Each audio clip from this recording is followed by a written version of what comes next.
पाकिस्तान के पास एक पनडुब्बी थी जिसका नाम था पीएनएस गाजी। पीएनएस गाजी ये दुनिया की सबसे खतरनाक पनडुब्बी थी उस टाइम की।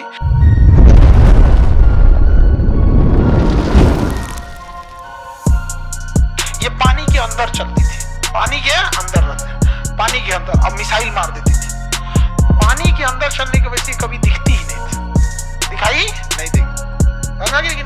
पानी के नीचे रहेगी कैसे दिखेगी?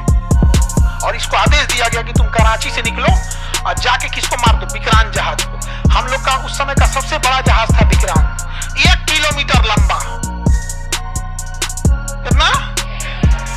और उसके ऊपर जहाज उतरती थी, एयरपोर्ट था उसके ऊपर। जहाज क्या था? विक्रांत। और इसके ऊपर क्या था? एयरपोर्ट। यहाँ लड़ाकू जहाज उतरती थी और वो पानी में ले जाके यहाँ लगा दिया, तैरता हुआ एयरपोर्ट। और यहाँ से मिसाइल भी मार रहा है। जैसे यहाँ से एयरफोर्स बम गिराई, वापस फ्यूल भरने, हथियार भरने गई, तो यहाँ से उड़ाई बम गिराया, धर धर धर। जब इसका फ्यूल खत्म हुआ, हथियार खत्म हुआ, तो ये कहाँ आएगा? अपने जहाज पे। तब तक ये फ्यूल भर के रेडी हो गई। बांग्लादेशी को यार टाइम तो दिया करो यार, भागने का भी टाइम नहीं देता। तो पाकिस्तानियों ने कहा कि अगर हम विक्रांत मार के गिरा दिए ना, अगर डुबा दिए, तो पाकिस्तान इंडियन नौसेना का पूरा मनोबल गिर जाएगा। और ये हकीकत है, अगर विक्रांत गिर गया तो सब कुछ खत्म, क्योंकि वो सबसे शक्तिशाली जंगी बेड़ा वही था। और विक्रांत को अगर कोई मार सकता था तो पीएनएस गाजी मार सकता था। और चल दिया पीएनएस गाजी। जब चला था तभी दिखा था, यहाँ से पानी में अंदर घुस गया, पता नहीं चला कहाँ है कहाँ नहीं है यहाँ पे। अब क्या किया जाए? तो पीएनएस गाजी को अंडमान निकोबार में छुपा दिया गया।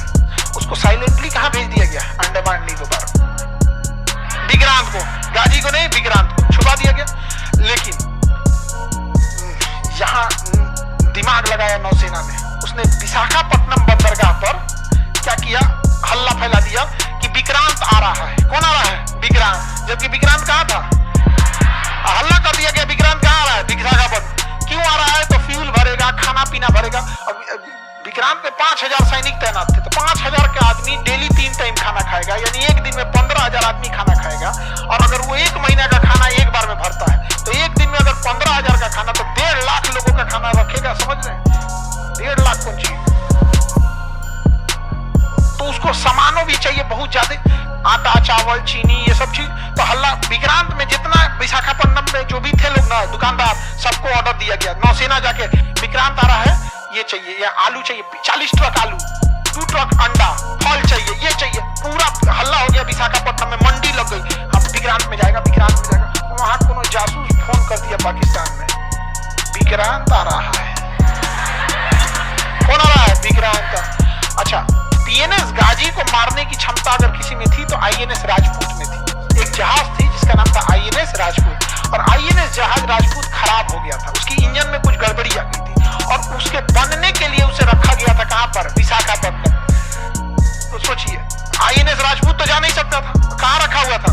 विशाखापट्टनम। अब बुला लिया गया पीएनएस गाजी को, कहां? विशाखा। कोई जासूस फोन कर दिया पाकिस्तान में, और पाकिस्तान वाला फोन कर दिया पनडुब्बी को कि जाओ तुम विशाखापट्टनम जाओ, वहीं विक्रांत है, मार के गिरा देना। और जब वहां गया ना, तो वहां कौन खड़ा था?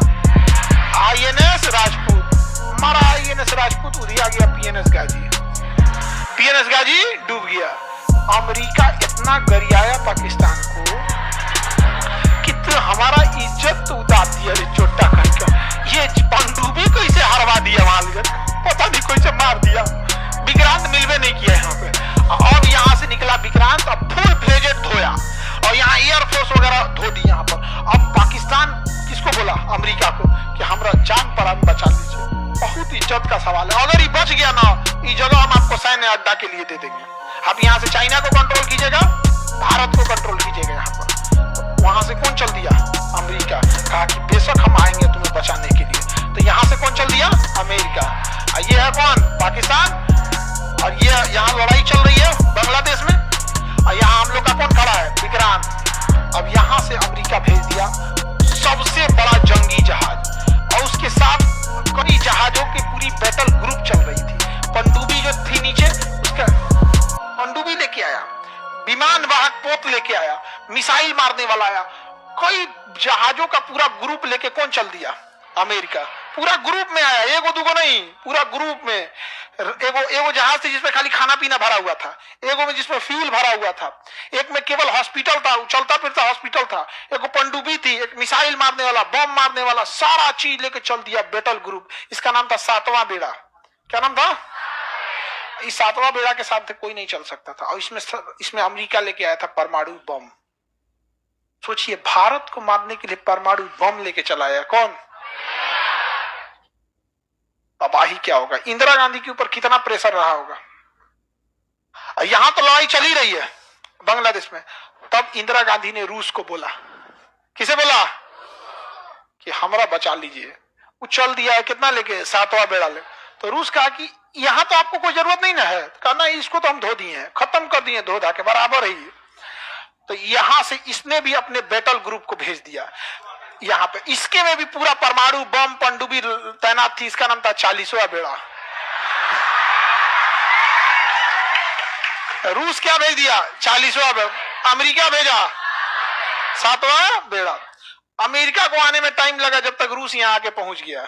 अब पूरी जहाजों को यहीं लगा दिया चारों ओर से, 40वां बेड़ा चारों, और ऑटोमेटिक मिसाइल तैनात कर दिया कि अगर तुम 400 किलोमीटर से कम दूरी मेंटेन रखोगे तो ठीक है, 400 किलोमीटर पास आ गए ना तो मार देंगे ऑटोमेटिक।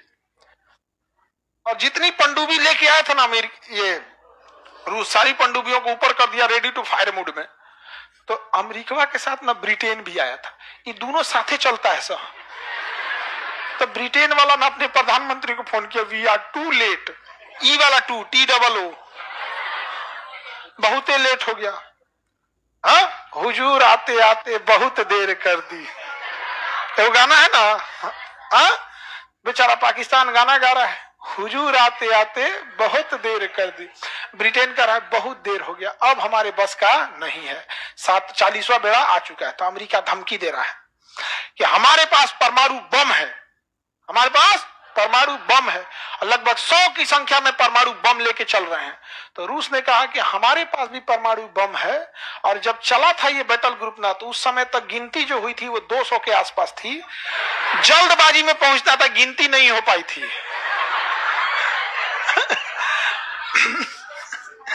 अब यहां आ गया कौन? 7वां बेड़ा। कौन आ गया? 7वां।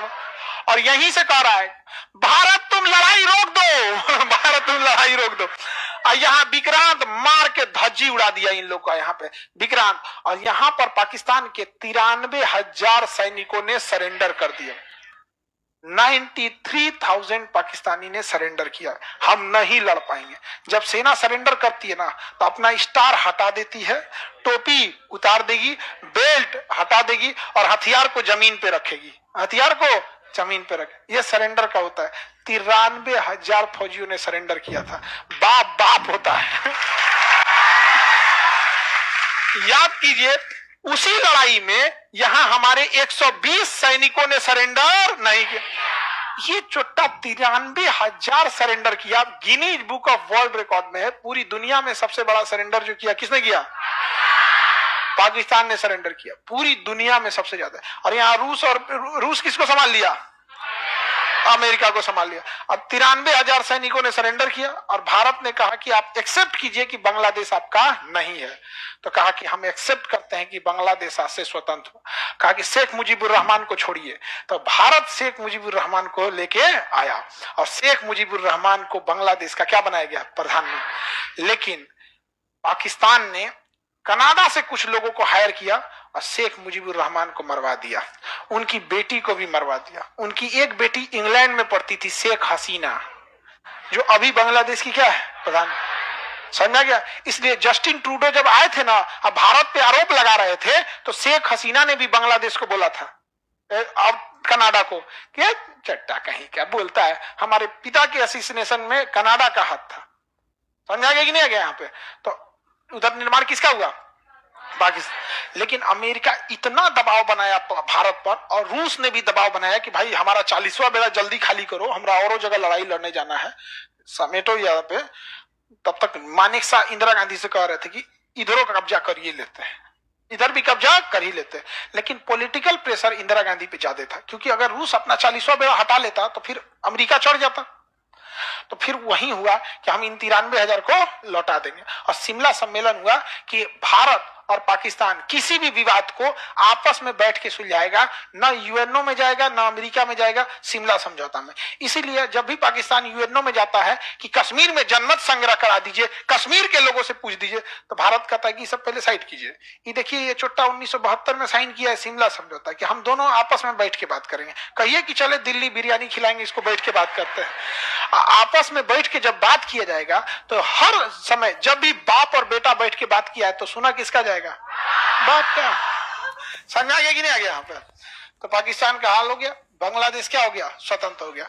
ये बताइए, बांग्लादेश को स्वतंत्र करने के लिए सबसे बड़ा बुनियाद तो पाकिस्तान ने डाला था। इस तरह से भेदभाव होता है जी।